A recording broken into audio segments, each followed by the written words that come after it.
Bom, para quem não sabe, esse é o Caetano Veloso, né? E ele tem essa música Sampa, em homenagem a São Paulo, a cidade de São Paulo. Então, agora vamos começar falando um pouquinho da cidade de São Paulo. Por que falar da cidade de São Paulo?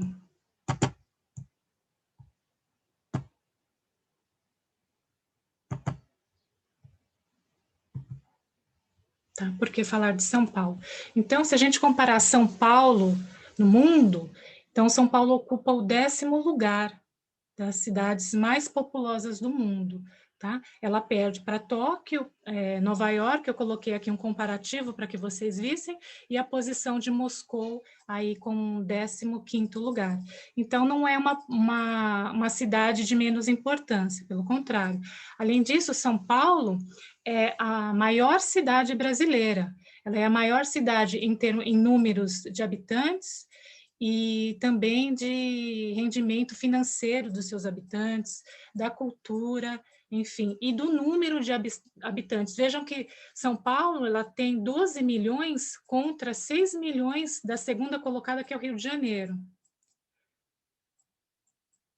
E as demais, muito menos. Então, São Paulo é uma das capitais, é a maior capital, no caso, brasileira, em termos de população. O que São Paulo possui? São Paulo possui uma rede de hotéis muito grande, 320 hotéis, vários teatros, 138, mas eu queria destacar a quantidade de bares e restaurantes que a cidade possui. Ela possui cerca de 20 mil restaurantes e 30 mil bares. Então, é muita coisa. É muita gente comendo e bebendo em São Paulo. E o turismo da cidade movimenta muito dinheiro, bom, movimentava até a pandemia, né? E esses dados eu peguei de 2016, eu não achei posteriores, que visitaram a cidade de São Paulo cerca de 14 milhões e 900 mil turistas, sendo que desses 2,5 milhões eram estrangeiros. A permanência de estadia era de 3 a 4 dias. Então, a cidade de São Paulo, ela possui muitos prêmios internacionais. E um dos prêmios, eu coloquei 2 aqui, a cidade de melhor destino turístico, né? A melhor destino turístico do Brasil, e também a cidade que mais recebe eventos internacionais do Brasil.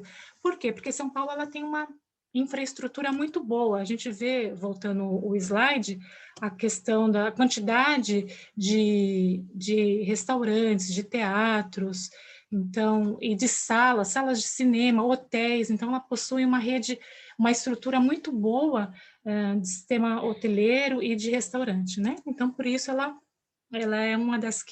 é a quinta maior, ou melhor, cidade para receber turistas e também para receber convenções internacionais. Bom, e vamos falar um pouquinho da imigração. Na primeira palestra, nós falamos sobre a influência dos imigrantes dentro da cultura brasileira e dentro da culinária brasileira. Quem esteve presente pôde assistir. Então, nós fizemos a influência desses imigrantes. Então, foram alemães, foram italianos, japoneses, enfim. E aqui eu coloquei uma pequena linha do tempo para situar as pessoas que estão presentes nessa conferência, né? Então, 1500 chegam os portugueses no Brasil, 1806, com a chegada da família real no Brasil, então há a abertura dos portos para navios estrangeiros, até então não havia, somente os navios de Portugal chegavam ao Brasil, e aí começam então os primeiros imigrantes a chegarem. Por incrível que pareça, os primeiros foram os suíços, né? E por que os suíços chegaram?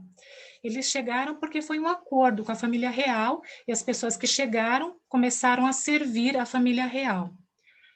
Bom, em 1824 chegam os primeiros alemães, em 1870 os italianos, 1880 os espanhóis e em 1908 chegam os japoneses. É preciso perceber que a imigração no Brasil ela começa a ter muito volume com o fim da escravidão, né? Do tráfico negreiro, que acontece em 1850, finalmente, né? Então, com o fim do tráfico negreiro, então o Brasil faz acordos com alguns países, como Itália e Japão, para que venham nova mão de obra, principalmente italiana, para os campos e possam trabalhar, fazer assim o trabalho que era dado aos negros, mas principalmente porque os italianos, eles eram uma mão de obra já treinada, eles já estavam acostumados a trabalhar com o solo, né? Bom, o que que eles trouxeram? Eles trouxeram na bagagem deles, além da experiência, eles trouxeram a cultura, a tradição e a religião que eles tinham. Outros povos também fizeram parte da imigração, que foram povos do Líbano, da Armênia, da Turquia, outros húngaros, gregos, ingleses, americanos, poloneses e até mesmo os russos e ucranianos vieram ao Brasil nessa época. Digno de nota também é que na questão dos povos árabes, eles não encontraram aqui terras para que eles pudessem trabalhar. Então, eles acabaram se dedicando ao comércio. E aí vem a palavra mascates, né? Eles faziam essa parte de comércio de tapetes, comércio de roupas, comércio... E hoje eles detêm grande parte desses comércios no Brasil. Eu esqueci de comentar no início que, no final da palestra, eu vou fazer uma pergunta sobre o que nós conversamos aqui, e quem responder vai ganhar uma comida, vai ganhar uma caixa de comidas brasileiras, hein? De São Paulo, tá bom? Então, fica dentro aí da palestra que a gente vai ter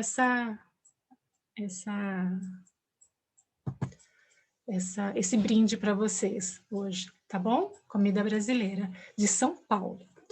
Então, o Museu da Imigração. O que foi o Museu da Imigração? Os imigrantes chegavam em São Paulo e eles vinham de trem, não, vinham de navio. No navio, no porto, eles desciam no Porto de Santos, e do porto, então, eles pegavam um trem e subiam até São Paulo. E onde eles ficavam? Eles ficavam nesse local que hoje é o Museu da Imigração de São Paulo, mas ele antes era uma hospedaria.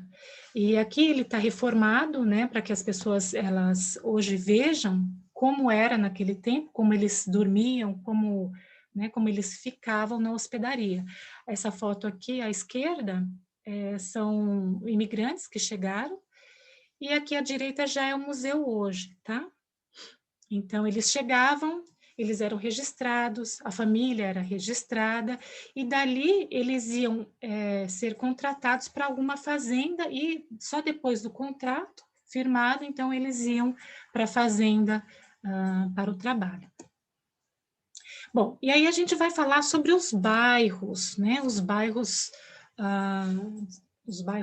mais famosos de São Paulo, tá? Muitos bairros existem, porém, eu não conseguiria falar de todos em 45 minutos de palestra, tá? Então, por isso, eu não conseguiria abranger todos os bairros, os importantes bairros que nós temos hoje, e que fazem parte também da história. Mas eu separei alguns que vocês vão ver a influência direta dos italianos, principalmente, e dos japoneses, tá bom? Temos aí o bairro do Bexiga. Esse bairro é um bairro tradicional de São Paulo, e ele é formado basicamente por descendentes de italianos. Eu só queria dar uma palavra com a Tatiana. Tatiana, tem aqui, parece, 2 pessoas para entrar, é isso? Ou você que organiza? Desculpa, qual é a pergunta? Sim, Tem pessoas na sala para entrar? Não, todas está aqui. Ah, tá. Então tá bom. Não, Bom, temos então, esta sala, todas podem entrar agora sem autorização. tá bom. Então, desculpa, gente, que tá aparecendo 2 aqui e eu não estou entendendo por quê. tá aparecendo esse número. Bom, então vamos lá, vamos continuar. Então, Bexiga é onde você vai encontrar, quando você for a São Paulo, que eu tenho certeza que você que está nessa sala agora, você está ansioso de ir para São Paulo, ou você tem planos, ou você já esteve em São Paulo, e porque você estuda a língua portuguesa ou fala muito bem português, então eu acredito que você um dia irá a São Paulo. Tenho fé em Deus que você irá a São Paulo e você vai visitar o Bexiga. E no Bexiga você vai encontrar muitas cantinas. É um bairro boêmio, ou seja, um bairro noturno, né? Ele tem cantinas. Cantinas são restaurantes italianos, para quem não sabe, tá? Aqui está até escrito Bexiga Amore Mio. Então você vai encontrar famílias grandes italianas e você vai encontrar também restaurantes, shows, enfim. E uma festa que acontece todos os anos e atrai milhares de pessoas, que é a festa de Aqueropita, que é uma santa da Igreja Católica Italiana, e todos os anos eles fazem essa festa, onde eles reúnem famílias inteiras, e muita comida italiana, muita pasta, muita pizza, enfim, cannelloni, todas as coisas italianas. E nós temos aí o outro bairro também marcado pela imigração italiana, que é o bairro da Moca. E o bairro da Moca também tem a sua igreja, que é a igreja de San Genaro. E essa igreja, ela também faz festas também anuais, com dança, com música e comida típica, enfim. No bairro da Moca, você vai encontrar muitas pizzarias e muita família italiana mesmo, que ficou morando lá e que foi... ali era um bairro, antigamente, um bairro industrial. E muitas indústrias pegavam os italianos para trabalhar. Então, por isso que ele ficou... É um bairro residencial, com casas pequenininhas. Agora já mudou um pouco, porque com a morte dos filhos, dos descendentes, eles acabam comprando terreno e construindo prédios, né? Então, por isso, o bairro agora ele não está tão típico como antes, mas ainda possui as suas características italianas, né? Com as casas pequenas, enfim. Bom, o outro bairro que eu gostaria de falar é o bairro do Ipiranga. Que o bairro do Ipiranga, por que eu coloquei aqui? Não por causa da gastronomia, mas porque o bairro do Ipiranga, ele foi importante como um marco da independência do Brasil de Portugal. Então, a independência do Brasil ocorreu em 1822, 7 de setembro de 1822, e foi ali, nas margens do rio Ipiranga, que Dom Pedro ele fez o grito, né, famoso, ou independência ou morte. Então, esse grito, o grito do Ipiranga, foi dado às margens do rio. Diz a lenda, né, porque a gente sabe que história é contada a partir daquilo que eles veem, na época que eles veem. Então, por isso é complicado acreditar na história. Mas, enfim, nos livros está escrito que Dom Pedro, né, ele foi às margens do rio num cavalo branco e levantou a espada e gritou independência ou morte e libertou o Brasil de Portugal e foi considerado, então, imperador do Brasil. Essa é a história. E essa história aconteceu aqui. Esse é o Museu do Ipiranga, parece um palácio em pequena escala, né? Um palácio da Catarina, em pequena proporção, né? E esse é um museu hoje que abriga, entre outras coisas, essa pintura aqui, que é o grito da independência. Tá? Esse bairro é um bairro estratégico, porque através dele passavam os bandeirantes, os jesuítas, porque para ir para o município de Santos, eles teriam que cruzar esse caminho, né?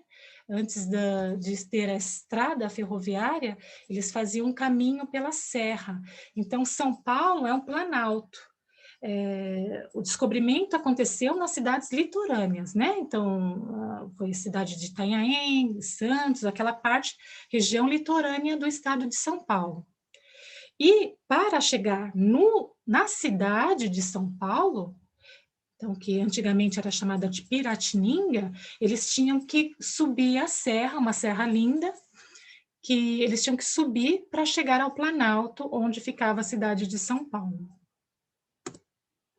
Então, chegamos à Liberdade, e a Liberdade é o bairro japonês, né? Um bairro japonês, mas que ele é ocupado também por chineses e por coreanos. Tá? Então, o que você vai encontrar no bairro da Liberdade? Você vai encontrar comida oriental? Sim, mas você vai encontrar também comida brasileira. Eles têm uma feirinha todos os domingos, que é a Feira da Liberdade, onde você encontra... Você encontra comidas, por exemplo, brasileiras, como o acarajé, ao lado do sushi, do sashimi, do yakisoba.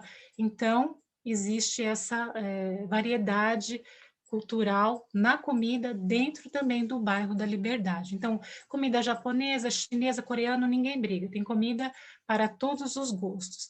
E lá também, nessa feirinha, que ocorre aos domingos, você encontra artesanato desses países asiáticos e música também. Tá? Então, é um bom passeio, não só para quem é turista, mas também para os paulistas mesmo, para frequentarem, né? Um lugar muito gostoso para passear aos domingos. Agora eu vou passar para vocês algumas ruas e alamedas famosas de São Paulo. A primeira rua é a Rua Oscar Freire. E aí eu tenho uma coisa engraçada para contar dessa rua. Essa rua é uma rua muito famosa por causa das grifes que ela possui. Então, ela possui Louis Vuitton, possui outras grifes mais famosas, né? Enfim, é uma rua sofisticada para pessoas ricas, vamos, né? Classe AAA. Então, são essas pessoas que frequentam essa rua. E quando eu estava na faculdade, então, vou contar essa história para vocês. Eu acredito que vocês vão entender. Quando eu estava na faculdade, eu tinha uma amiga que gostava muito de ir para lugares diferentes, né? Enfim, e ela se achava assim, né? Eu quero, né, ir para frente, então eu quero ser classe AAA. E um dia ela me chamou para ir essa rua, ela falou, não, vamos lá tem uns bazar, tem umas coisas legais. Eu falei, tá bom. Eu nunca tinha ido na rua Oscar Freire. E a gente foi de carro, ela tinha um Peugeot, e nós fomos no Peugeot. E andando, né, indo pela rua Oscar Freire, ela com os vidros do carro fechados. E eu com calor, já suando, né, eu falei para ela, vamos abrir a janela, né? Aí ela falou assim, não. Eu falei, mas não, por quê? Ela falou, porque aqui todo mundo tem ar-condicionado no carro. Aí eu fiquei olhando para a cara dela, né? Como assim? Né? Quer dizer, ela não queria mostrar para quem estava de fora que o carro dela não tinha ar-condicionado, né? E a gente ficou morrendo de calor até a gente sair da rua Oscar Freire, né? Enfim, uma história engraçada, né? Quer dizer, lá todo mundo tem ar-condicionado nos carros. Bom,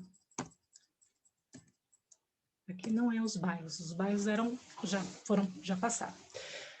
Rua Augusta. Então, a Rua Augusta é uma rua da noite também, uma rua boêmia. Eu separei esse pôster aqui, que eu achei interessante, que ele tem aqui a direção dos clubes mais badalados.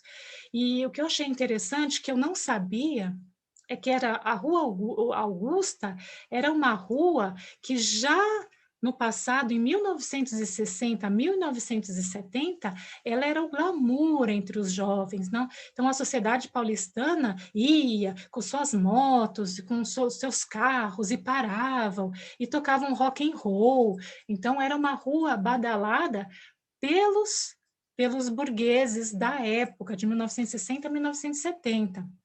O que aconteceu posteriormente? Posteriormente chegaram os shopping centers, né? Então as pessoas passaram a se reunir nos shoppings e não mais nas ruas. E aí a Rua Augusta ela perdeu um pouco da sua importância, voltando a recuperá-la somente em 2000.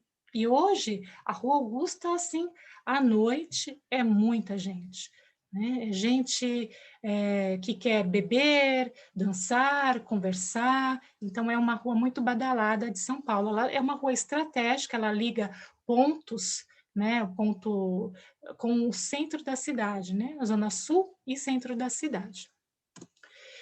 E aqui nós temos o Beco do Batman. O Beco do Batman, ele fica na Vila Madalena. Eu, para falar a verdade, eu nunca fui no Beco, eu já vi várias fotos do Beco, eu já fui na Vila Madalena nos bares, mas nesse beco eu nunca fui. Então, o que que é esse beco? Esse beco é uma rua pequena, onde as pessoas fazem grafite. E elas fazem grafite e deixam esse grafite, às vezes são grafites que são assinados por pessoas, né, grafiteiros famosos. Então, as pessoas gostam em São Paulo de ir até esse local e tirar fotos com esses grafites, né? Mas a Vila Madalena é um ponto de badalação dos jovens classe A, né? São bairros, é um bairro que tem uma ótima infraestrutura de restaurantes e bares, e a gente pode ver que os bares, eles vão até a calçada, e nas ruas, à noite, é um trânsito horrível, porque as pessoas não têm onde estacionar aqui, e fica tudo parado. Até 1 hora da manhã está tudo parado, trânsito horrível, mas a região é muito frequentada pela galera aí, pelos jovens da cidade de São Paulo. Bom, Avenida Paulista, essa foto não ficou muito boa, a imagem está meio embaralhada, mas dá para ver que é uma manifestação, né? Então, a Avenida Paulista é uma das avenidas de São Paulo que possui um grande movimento de pessoas quando o assunto é você não está contente. Eu não estou contente com o governo, eu não estou contente com as políticas que estão acontecendo, então eu vou à Paulista e vou fazer, né? Vou fazer manifestação. Então, manifestações de toda sorte acontecem na Avenida Paulista. Então, é um palco de manifestações. Mas ela não é apenas um palco de manifestações. A Avenida Paulista, ela conta também com festas de Ano Novo, as festas do Carnaval de São Paulo, né? Quando grupos, né, de foliões vão até a Avenida Paulista e eles então participam então dessa multidão que faz parte, né, ou da folia ou das manifestações, tá? Então, a Avenida Paulista é, sem dúvida, um marco, e lá você vai encontrar restaurantes de todas as culinárias, do mundo inteiro. Então, tem italiano? Tem alemão? Tem japonês? Tem. Nas ruas, né? Eu trabalhava próxima à Avenida Paulista, antes de vir para Moscou, um pouco antes, né? E na Avenida Paulista, na rua, eles fazem aquele yakisoba. Então, saía com fome do trabalho, do escritório. Chegava na Avenida Paulista, aquele chinês vendendo yakisoba. Fazia uma fila, gente, para comer yakisoba da rua, um potinho assim, né? Então, na rua, você pode comer yakisoba em São Paulo. Depois, claro, você se arrepende um pouco de ter comido, fica naquela dúvida, né? Mas, enfim, já foi, né? Já comeu. Então, agora vamos falar da 25 de março. A 25 de março. A 25 de março é a rua de comércio popular de São Paulo. Ou seja, povão, né? Povão está na 25 de março. E esse comércio popular de São Paulo, por que ele está lá, né? Então, é aquela questão que eu falei para vocês. Lembra que eu falei dos sírios libaneses, que eles montaram comércio? Exatamente. Então, esses sírios libaneses, árabes, eles formaram lojas na Avenida 25 de Março. Claro que hoje existem muitos chineses lá, né, que trazem já direto da China os seus produtos, né, as suas bolsas, os seus óculos Gucci, suas bolsas Louis Vuitton, enfim. Mas o comércio é basicamente dessas pessoas, né, desses cidadãos e descendentes árabes. E por isso, na 25 de março, que você encontra tudo, plumas e paetês, para quem é do carnaval, não sei se tem alguém aí de escola de samba vendo a gente, das escolas de Moscou, mas na 25 de março você pode comprar tudo. Eu coloquei até uma foto aqui de uma moça bonita com essa coroa na cabeça, esqueci como chama no samba, enfim, com esse arranjo de cabelo, né, de cabeça, enfim, lá você, na semana do carnaval, é impossível entrar. Gente, é uma multidão, eu não sei como acontece o processo ali, mas funciona. Todo mundo sai com sua sacolinha, enfim, você vai com R$ 50, você traz a sacola cheia, porque o preço é barato e você compra bastante coisa lá na 25 de março. Então, é um comércio popular.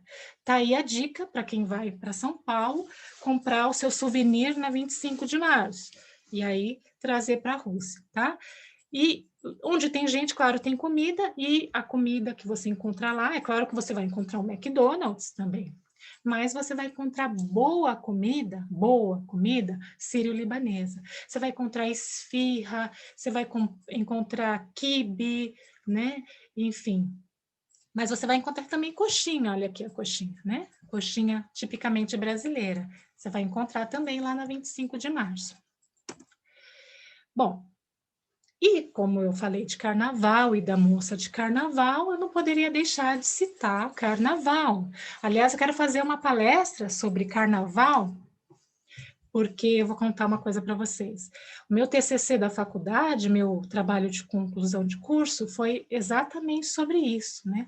Sobre carnaval, né? Sobre escola de samba. Então, quem sabe um dia a gente marque para falar um pouquinho do Carnaval de São Paulo, né, para vocês, ou de como funciona uma escola de samba nos bastidores, né? Porque a gente conhece escola de samba quando sai na avenida, todo mundo bonito, todos arrumados, tudo dá certo, parece, numa mágica.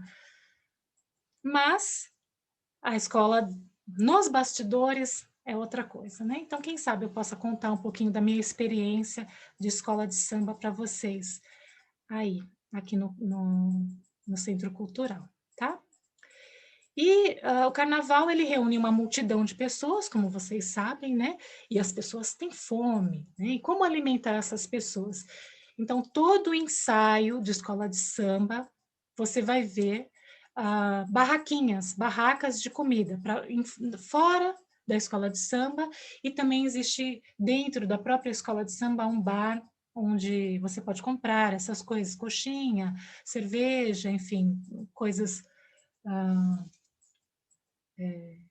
salgados, enfim, comidas para a noite, para aguentar a noite, porque é a noite inteira de samba, né?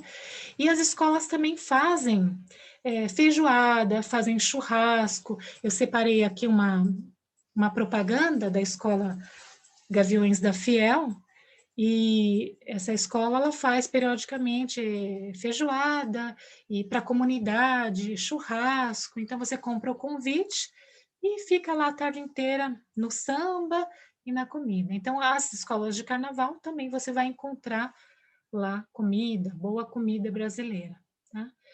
Não é imperdível, né? Para quem vai para São Paulo, conhecer uma escola de samba e ver como funciona, né? Um ensaio de carnaval, já que nem todo mundo pode participar do carnaval ou assistir, o ensaio ele acontece durante 6 meses no ano praticamente, então a chance é maior de participar do ensaio de carnaval. Como eu falei de carnaval, eu não poderia deixar de falar de futebol. Então, aqui está um estádio, o estádio do Pacaembu. O nome do estádio é Pacaembu, ele também fica em São Paulo, no bairro do Pacaembu, é um bairro de classe média alta, tá? E esse bairro, ele abriga esse estádio, alguns museus também, e é também imperdível para quem vai a São Paulo, né? Conhecer assim o estádio do Pacaembu e conhecer também as barraquinhas que ficam ao redor do estádio, com churrasco e outras guloseimas aí brasileiras. Bom, aqui eu separei apenas algumas fotos para que vocês pudessem ver que São Paulo é uma cidade cultural, tá? Então, a gente tem aquela ideia do Brasil, carnaval, né? Praia, e a gente não sabe muita coisa, né? Pelo menos as pessoas não sabem muita coisa da parte cultural da cidade.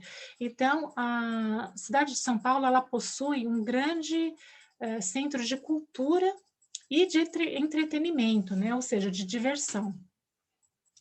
Nós temos o Teatro Municipal, que vocês veem como o estilo dele não foge muito o estilo, né, clássico, né, dentro e fora, né, é um grande teatro, é maravilhoso dentro, não deixa muito a desejar para o Bolshoi, né, é um teatro magnífico dentro, muito lindo mesmo, só que menor. Sala São Paulo, música, que é uma sala que tem uma acústica maravilhosa. Infelizmente, quando eu fui à sala São Paulo, ao redor você tem que conviver com uma situação muito triste, que é a diferença entre classes sociais, né? Então, para entrar na sala São Paulo, mesmo com ingressos populares, as pessoas geralmente são do nível muito maior, muito requintado. Você não vê pessoas assim, pobres indo para a sala São Paulo, mesmo que os ingressos sejam populares. Isso é muito, muito interessante, né?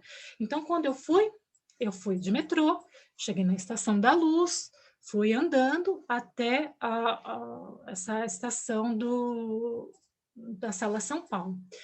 E na sala São Paulo, quando eu cheguei, você vê a situação das pessoas na rua. Então, é muito mendigo, né? Para quem não sabe, mendigo são pessoas que vivem na rua, existem a prostituição ali ao redor, bem ao redor. Então, quando você entra, você parece que está em um mundo diferente, né? Aquela música, né? Tchaikovsky, você entra, ouve. Aí, quando você sai, você se depara com uma realidade completamente diferente, né? A realidade das pessoas de rua. Bom, aí vamos adiantar um pouco, porque o tempo está correndo. A Pinacoteca do Estado, onde tem livros, pinturas, né? Esculturas. E aqui o vendedor de biju, né? Biju é um docinho que é feito de farinha. Enfim, biju é um docinho feito de farinha e açúcar e água. Mas é muito gostoso. E aqui nós temos o mercado municipal, mercado inaugurado em 1933, ele foi restaurado, hoje ele possui 300 estantes, ele é um projeto de arquitetura de Ramos de Azevedo, que é o mesmo que fez a Pinacoteca, o prédio da Pinacoteca, e o prédio lá que a gente viu do Teatro Municipal, tá? É o mesmo arquiteto que assinou o mercado municipal, tá? O que você vai encontrar no mercado municipal? Você vai encontrar frutas, né, especiarias de todos os lugares do mundo. Você vai encontrar, principalmente, frutas brasileiras, e na parte de cima você encontra restaurantes que são servidos comida brasileira. E que comida brasileira? Pastel. Pois é, gente, pastel é comida brasileira. Sanduíche de mortadela, vocês devem estar achando muito engraçado, mas né? Um bom paulista, um bom paulistano, ele não vive sem um bom pastel e um bom lanche de mortadela, a não ser que seja de regime. Mas fora isso, nós amamos. Eu sou de São Paulo, amo pastel. Enfim. E também, claro, a tradicional feijoada, né? Feijoadinha com a couve refogada, enfim, essa é a nossa tradição, essa nossa comida, que você vai encontrar no restaurante aí na parte superior do, do, do mercado municipal, tá? E aí a gente tem o MASP, que também é um ponto que fica na Avenida Paulista, que eu gostaria de destacar. Por quê? Porque o MASP, ele é um museu de arte de São Paulo e ele possui um acervo muito interessante, muito bonito. Esse é o quadro Rosa e Azul, de Renoir, que faz parte do acervo do MASP, né, um acervo permanente. Além dele, tem obras de Tarsila do Amaral, enfim, de outros renovados, de Picasso, enfim. MASP vale a pena, muito a pena ir e ver essas obras de perto. Além disso, no MASP você encontra a feirinha do MASP, embaixo do vão, tá vendo essa parte aqui? Essa parte se chama vão, né? Uma parte entre uma coisa e outra, o vão. O vão do MASP, ele é um vão, é espaçoso, então ele abriga essa feirinha. Essa feirinha de antiquário, né? Coisas antigas, moedas antigas, roupas antigas, enfim. E comida também, tá? Você encontra comidas típicas tradicionais de São Paulo nessa feirinha. E, além disso, o MASP também é palco de manifestações, de protestos, de shows, enfim. E, em 90 fui no show da Ivete Sangalo, lá no MASP, no vão do MASP, foi muito legal. Bom, feiras no leste europeu. Deixa eu ler o horário aqui. Então, nós vemos que tem um bairro em São Paulo, chama Vila Zelina. E esse bairro é formado por moradores que são descendentes de ucranianos, de russos, enfim, do leste europeu. E eles fizeram até uma rua, chama Rua do Imigrante, né? Praça Imigrante do Leste Europeu. E lá você encontra todo domingo, se eu não me engano, é todo domingo, essa feirinha, ó, sim, mensalmente. Então, uma vez por mês, aos domingos, eles fazem essa feirinha. Aí você encontra comida russa, comida lá da Ucrânia, enfim. E também souvenir, né, a matrioshka, tá? Então, artesanato e também comida do leste europeu. E as feiras livres também são uma boa opção para visitar São Paulo, para ver, né, a diferença dos preços do mamão lá, né, do mamão em São Paulo, né, mamão é papaya, e do papaya aqui em Moscou, para você ver a diferença, é enorme, tá, gente? Enorme, enfim. E também nas feiras livres você tem o pastel, então, tem dia de feira? Tem. Você vai à feira? Vou. Você volta sempre com pastel. Sempre. Não tem como não ir à feira e não comer pastel. E aí eu trago para reflexão essa triste história, né? Não é história, é uma realidade, na verdade, que 33 toneladas de alimentos de feiras vão para o lixo por ano. Então, daria para alimentar muita gente, né? E aí, aqui, essa moça aqui, né?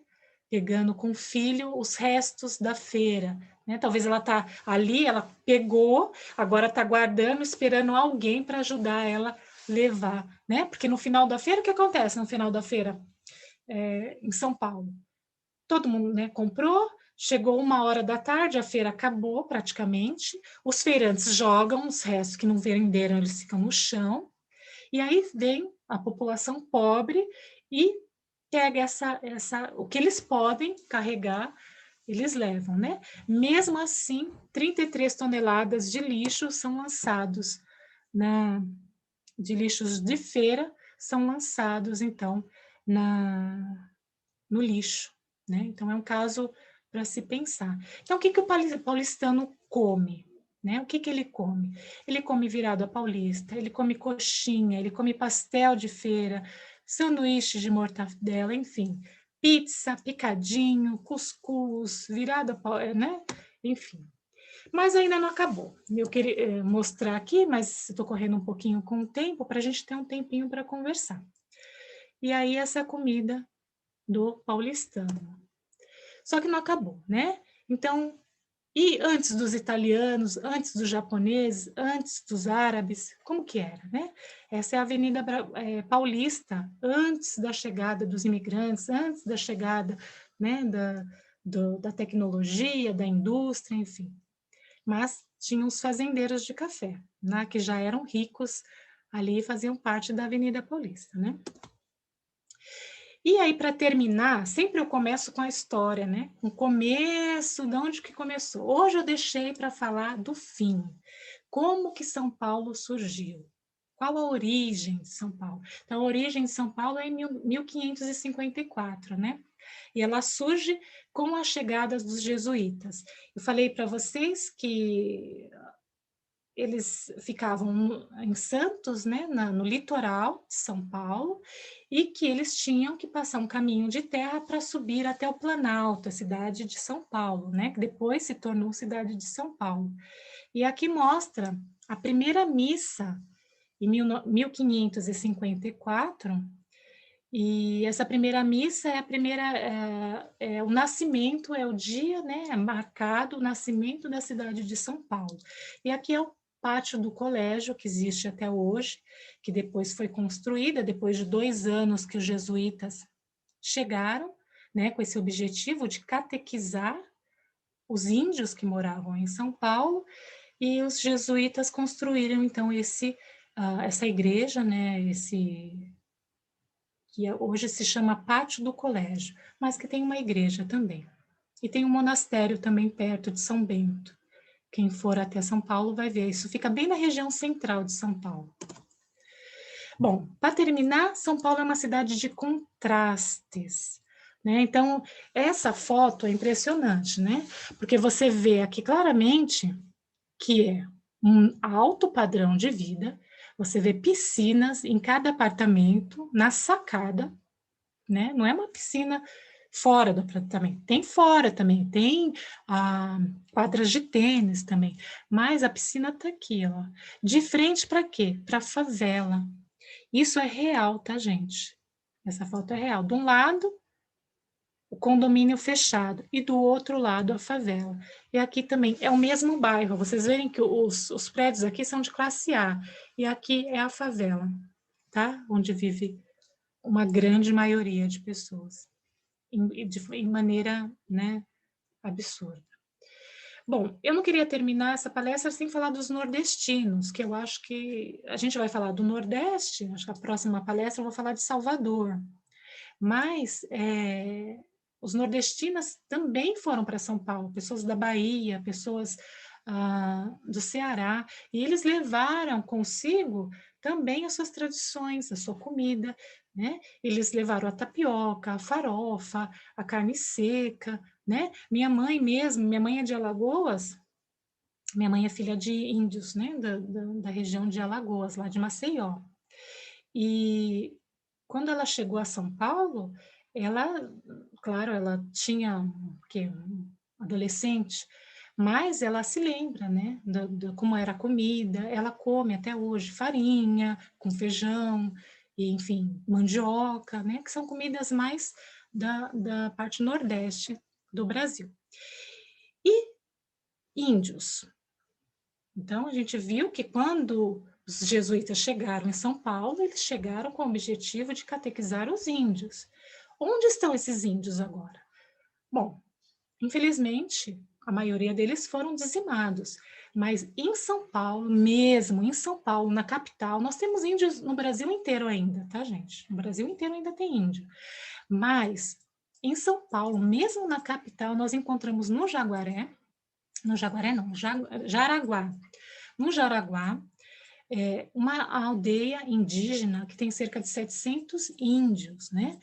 E eles vivem numa área de 3,2 hectares. É pequena a área para os índios, tá?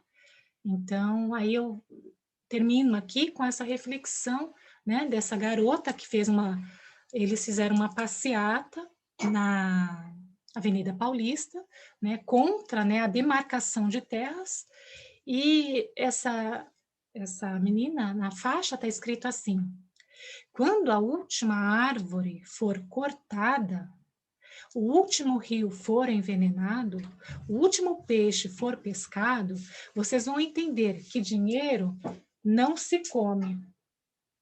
Então, eu queria terminar aqui com nessa reflexão, né? Até que ponto, né, nós construímos uma sociedade mais justa quando nós deixamos, então, pessoas que fazem parte da história, como os índios, né? Eles fazem parte da história. Quando nós deixamos essas pessoas, elas terem que protestar por um direito de terra que é delas, né? Então, queria terminar com essa reflexão, nossa palestra. Aí eu encerro aqui. Aqui tem gente, eu não vi, tá? Durante a palestra eu não consegui ver as mensagens de vocês. Aqui tem, que língua linda. Qual é a língua? Oi, Álvaro. Bom, quem quiser ligar aí as câmeras, por favor, liguem para a gente conversar, quem tem dúvida. Álvaro também é de São Paulo, se eu falei alguma coisa errada, você já corta aí. Tá? Aqui amo a Itália, eu também amo a Itália, enfim. Agora vai a pergunta para quem vai ganhar a caixa de comida, da comida não, do salgado mais famoso de São Paulo. O Álvaro não vale, quem é brasileiro não vale. Qual é o salgado mais famoso de São Paulo? Quem escrever primeiro? Não é pastel. Pastel é muito gostoso, mas não é pastel. Dasha falou pastel. A Doces do Brasil vende bastante aqui em Moscou. Qual é? Ninguém? Coxinha. Mariana Assipova. É isso? Falei certo o nome? Sim, Sou ganhou. eu, sim. Sim? Pois então você ganhou uma caixa de coxinha. Espero que você mora em Moscou. Ah, em sério? Bom, sim, boa noite a Boa todos. noite. Eu Sim. adoro coxinha. Ah, Muito então, aí, obrigada. tá vendo? A gente Algum se dia fala. eu venho, sim. Você vai para São Paulo algum dia, é isso? Sim, já fui. E Já vou foi? outra vez, sim. Ah, então você conheceu. Então, assim, você escreve para quem? Para mim ou para Tatiana, para eu te levar? Você mora Vamos onde? ver para Tatiana, a gente sim, se encontra Combina? na biblioteca ou sei Tá lá, bom, eu levo. em E a algum lugar. Tatiana, se a Tatiana prometer que não vai comer nenhuma, Sim, eu posso. eu tô vendo. Tá. Outra coisa que eu queria falar para Só uma para tentar. Eu não tentei, só uma. só uma, né? Tá, eu levo para você a parte, vai, não precisa pegar a caixa da menina. Tá, o que eu ia falar para vocês? Outra coisa para lembrar, dia 21 a gente tem palestra de novo. Tá confirmado, Tatiana? Sim, claro que Dia sim. 21, bate-papo sobre a Clarice Lispector, tá? Para quem lê o livro está disponível em PDF na internet, você encontra, né? A Hora da Estrela, e você encontra em russo também, na biblioteca e lá na Embaixada do Brasil, tá bom? Alguma pergunta, pessoal? Alguma dúvida? Posso fazer um rápido comentário? Claro, pajolska. É só. Primeiro, parabéns a você, parabéns para o Centro Cultural, muito bacana a palestra. E como morador de São Paulo, dois rápidos complementos. Uhum. A Sala São Paulo, que você mencionou, ela foi construída dentro de uma antiga estação de trem e tem uma acústica considerada muito, muito boa. Então, quando vocês forem a São Paulo, não percam, porque realmente eu sei que o público russo aprecia música clássica de qualidade, e ali você tem um design muito bonito e a qualidade sonora muito bonita. É interessante. E um outro comentário é sobre o MASP. O MASP tem obras de arte e cultura do mundo inteiro, mas o acervo dele se destaca com obras do século XVI, XVII, XVIII, especialmente da França, Itália e Espanha, alemães, holandeses, etc. E é o maior acervo de obra europeia desse período em todo o hemisfério sul. E o curioso só é porque as obras foram compradas por doadores brasileiros logo após a Segunda Guerra Mundial. Era um período em que as obras estavam o preço estava relativamente baixo, o Brasil, a economia brasileira estava relativamente bem, e uma série de doadores, etc., conseguiu se comprar diversas obras de arte. Então, como você mencionou, Renoir, Picasso, uma série de clássicos europeus que os russos conhecem bem, as obras originais estão hoje lá no MASP. Obrigado. Por nada. Obrigada a você. É mesmo fundamental ir a São Paulo e ir ao MASP. Bom, Tatiana, eu acho que não tem mais pergunta aqui. Sim, acho que não temos aqui nenhuma pergunta aqui no chat. Muito obrigada, Adriana, e muito obrigada pelo nosso encontro e por esta oportunidade de conhecer a cultura brasileira. Como sempre, esta oportunidade para nós tão importante, porque você sabe muito sobre esses assuntos e é muito bom. Pena que não dá para falar tudo, né? Não dá para falar tudo em 45. Ainda corri porque eu estava preocupada com o tempo. Mas me perdoem se eu corri demais e não fiz me entender em algum momento. Mas sim, temos mais um comentário aqui no chat. Muito obrigada. Saudades de Sampa. É da Mariana. Mariana Osipa, que ganhou hoje. Amo São Paulo, né? Bom, gente, tchau. Foi um prazer. Até dia 21, leiam o livro, por favor, porque vai ser vamos ter que ligar todas as câmeras nesse dia. Não é, Tatiana? Porque sim, vai ter que ser um debate, vai ter que ser uma discussão. Eu não posso discutir sozinha, né? Sim, porque já tivemos uma palestra e esta palestra está aqui no nosso canal no YouTube e as pessoas que não conseguiram assistir podem ver esta primeira palestra e depois participar da segunda. E seria ótimo.